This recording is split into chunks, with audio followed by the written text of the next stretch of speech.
Hello, everybody. Um, Cultural diversity. So, cultural diversity to me would be the differences between individuals, behaviors, thought processes, values, and belief systems across different groups of people with different um, socioeconomic backgrounds, different religions, different ways of thinking, just a broad spectrum of people who coexist but in different ways. To be culturally diverse would mean that you understand the differences and are very aware of the differences, but you approach those individuals or those situations with respect to those differences and try to be as um, empathetic or as understanding of those differences as possible. Diversity is basically a melting pot of individuals and their mindsets, basically how they think, how they view life, how they perceive different situations, how it is that they go about living day to day. Um, of course, culture is made up of beliefs.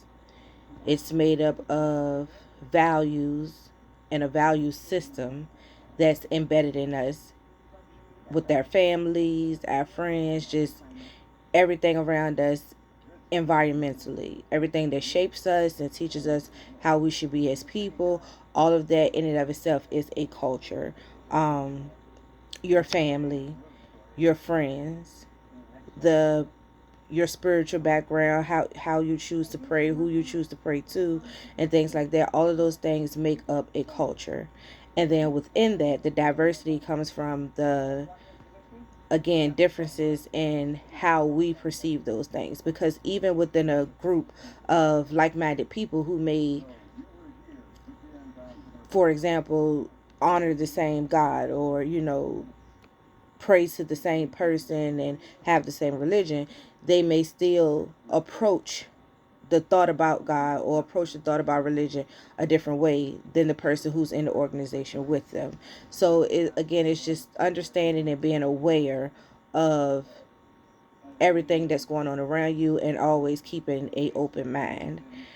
In terms of racism, prejudice, and stereotypes that I've experienced personally, racism, I don't believe that I've ever encountered racism directly.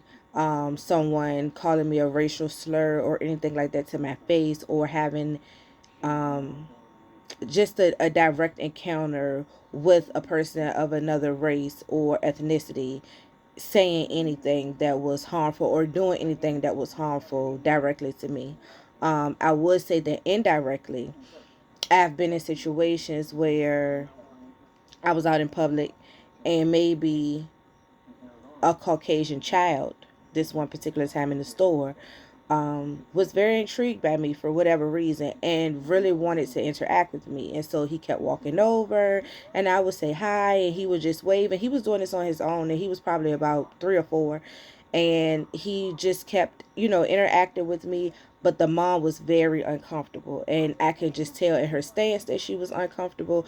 Even after seeing how well I responded to her baby, she was still not okay. And so she just kept pulling him back and, really wouldn't make eye contact with me. Her body language more so told me that, this is not of their norm. This is not what they do.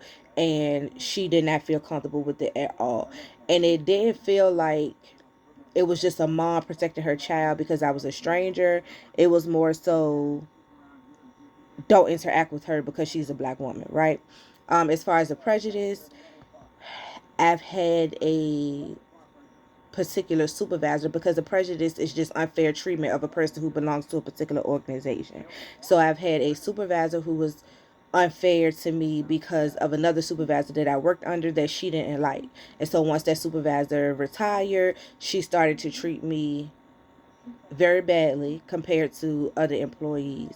And as far as stereotypes, I think that certain environments that we go in particular, certain restaurants that I've been in, for example, my husband smokes cigars, and sometimes when we go to certain cigar shops, from the beginning when we walk in, they look at us as if we're not supposed to be there. But he's very fluent, and he's been smoking cigars for years, and he knows all about different companies that makes different cigars. You know, from the most expensive to the least expensive, and so we can always tell when we walk in that they don't feel that we belong there.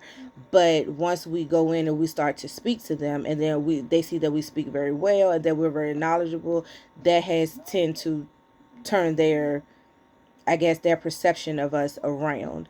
Um, and I've had a situation where the guy actually started to, when I told him cigars that I like, and talked about that my palate and my taste bud, you know, what type of bourbon I would mix it with or whatever like that, he started to open up a little bit more and was more receptive, and you know, and speaking to me, and then wanting me to try different things in the store. But whenever we have that happen, we just don't revisit that establishment. So those are some examples that I can think of off the top of my head where I've experienced racism, stereotypes, and a prejudice.